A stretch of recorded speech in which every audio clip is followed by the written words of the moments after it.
5 exclusive ಸುದ್ದಿಗಳ ಜೊತೆ ನಾವು 5 ಆಂಕರ್ಸ್ ನಿಮ್ಮ ಮುಂದೆ ಬಂದಿದ್ದೀವಿ. 5 ಜನ ರಿಪೋರ್ಟರ್ಸ್ ಕೂಡ ನಮ್ಮ ಜೊತೆ ಜಾಯಿನ್ ಆಗ್ತಾರೆ. ಇದುವೇ ಈ ಹೊತ್ತಿನ ಸ್ಪೆಷಲ್ ಬಿಗ್ 5.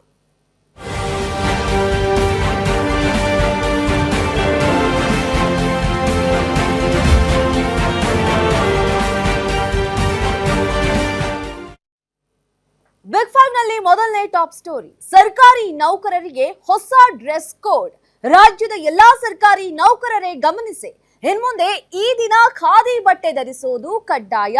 ಸರ್ಕಾರಿ ನೌಕರರಿಗೆ ಏಪ್ರಿಲ್ 24ರಿಂದ ಹೊಸ ರೂಲ್ಸ್ ಜಾರಿಯಾಗಲಿದೆ. ತಿಂಗಳ ಮೊದಲ ಶನಿವಾರ ಖಾದಿ ಬಟ್ಟೆ ಧರಿಸಲು ನಿರ್ಧಾರ ಮಾಡಲಾಗಿದೆ.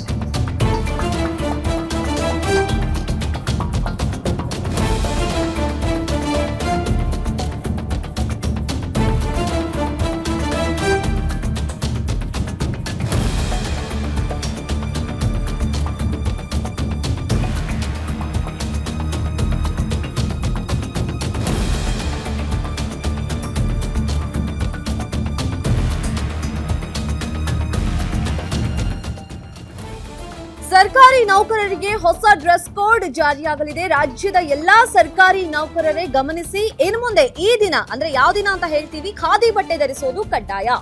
ಸರ್ಕಾರಿ ನೌಕರರಿಗೆ ಏಪ್ರಿಲ್ 24ರಿಂದ ಹೊಸ ರೂಲ್ಸ್ ಜಾರಿಯಾಗುತ್ತೆ. ತಿಂಗಳ ಮೊದಲ ಶನಿವಾರ ಖಾದಿ ಬಟ್ಟೆ ಧರಿಸಲು ನಿರ್ಧಾರ ಮಾಡಲಾಗಿದೆ. ಸರ್ಕಾರದ ಮುಖ್ಯ ಕಾರ್ಯದರ್ಶಿ ಶಾಲಿನಿ ರಜನೀಶ್ ಆದೇಶ ಹೊರಡಿಸಿದ್ದಾರೆ. ಖಾದಿ ಗ್ರಾಮೋದ್ಯೋಗ ಮಳಿಗೆಗಳಲ್ಲಿನ ಬಟ್ಟೆಯೇ ಧರಿಸಬೇಕು.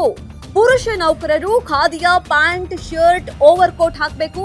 ಮಹಿಳಾ ನೌಕರರು ಸಿಲ್ಕ್ ಸೀರೆ, ಚೂಡಿದಾರ ಬಳಕೆಗೆ ಸೂಚನೆ ನೀಡಲಾಗಿದೆ. ರಾಜ್ಯ ಸರ್ಕಾರದಿಂದ ಸರ್ಕಾರಿ ನೌಕರರಿಗೆ ಹೊಸ ಡ್ರೆಸ್ ಕೋಡ್ ಜಾರಿಯಾಗಲಿದೆ.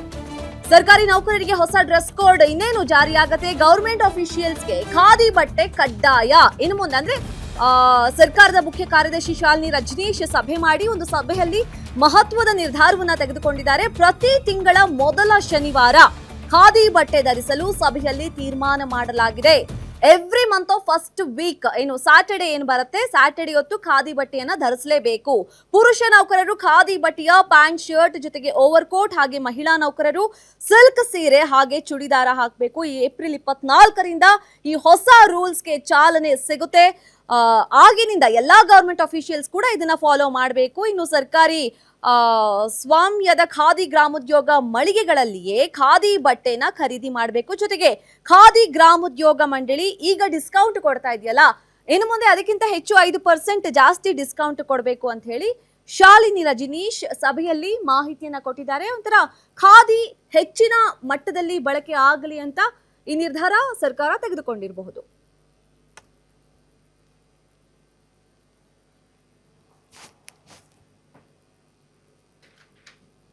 ಈ ಬಗ್ಗೆ ಮತ್ತಷ್ಟು ಮಾಹಿತಿಯನ್ನ ನೀಡ್ತಾರೆ ನಮ್ಮ ಸ್ಪೆಷಲ್ ಕರೆಸ್ಪಾಂಡೆಂಟ್ ವೀರೇಶ್ ದಾನಿ, ಲೈವ್ ನಲ್ಲಿ ಜಾಯಿನ್ ಆಗಿದ್ದಾರೆ. ವೀರೇಶ್, ಖಾದಿ ಹೆಚ್ಚಿನ ಮಟ್ಟದಲ್ಲಿ ಬಳಕೆ ಆಗಲಿ ಅನ್ನುವಂತಹ ಒಂದು ನಿಟ್ಟಿನಲ್ಲಿ ಸರ್ಕಾರ ಈ ಡಿಸಿಷನ್ ಅನ್ನ ತಗೊಂಡಿರಬಹುದು. ಇದಕ್ಕೆ ಯಾವ ರೀತಿ ರೆಸ್ಪಾನ್ಸ್ ಸಿಗಬಹುದು ಅಂತ?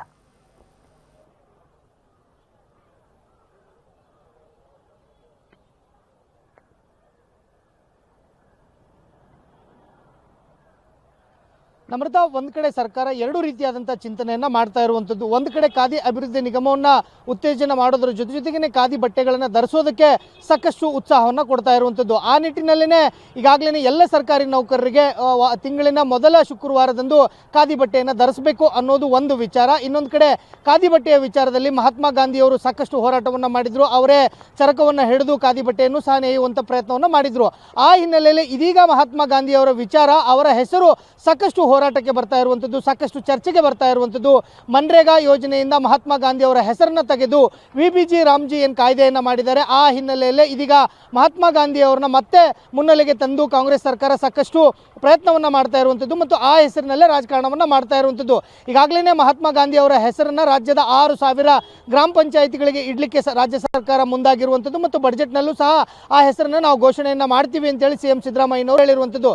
ಇನ್ನೊಂದು ಕಡೆ ಮಹಾತ್ಮ ಗಾಂಧಿಯವರ ಸಾಕಷ್ಟು ಅವರ ಉತ್ತೇಜನಕ್ಕೆ ಒಳಗಾಗಿರ್ತಕ್ಕಂಥ ಖಾದಿ ಬಟ್ಟೆ ಏನಿದೆ, ಈ ಖಾದಿ ಬಟ್ಟೆಯನ್ನು ರಾಜ್ಯದ ಎಲ್ಲ ಸರ್ಕಾರಿ ನೌಕರರು ಧರಿಸಲೇಬೇಕು ಅನ್ನೋ ಒಂದು ಕಟ್ಟಪ್ಪಣೆಯನ್ನು ಇದೀಗ ರಾಜ್ಯ ಸರ್ಕಾರ ಹೊರಡಿಸ್ತಾ ಇರೋದ್ರ ಜೊತೆಗೇ ಇದೀಗ ಗಾಂಧಿ ಹೆಸರನ್ನ ಮತ್ತೆ ಮುನ್ನೆಲೆಗೆ ತಂದಿರುವುದು ಸ್ಪಷ್ಟವಾಗಿ ಗೊತ್ತಾಗ್ತಾ ಇರುವಂಥದ್ದು.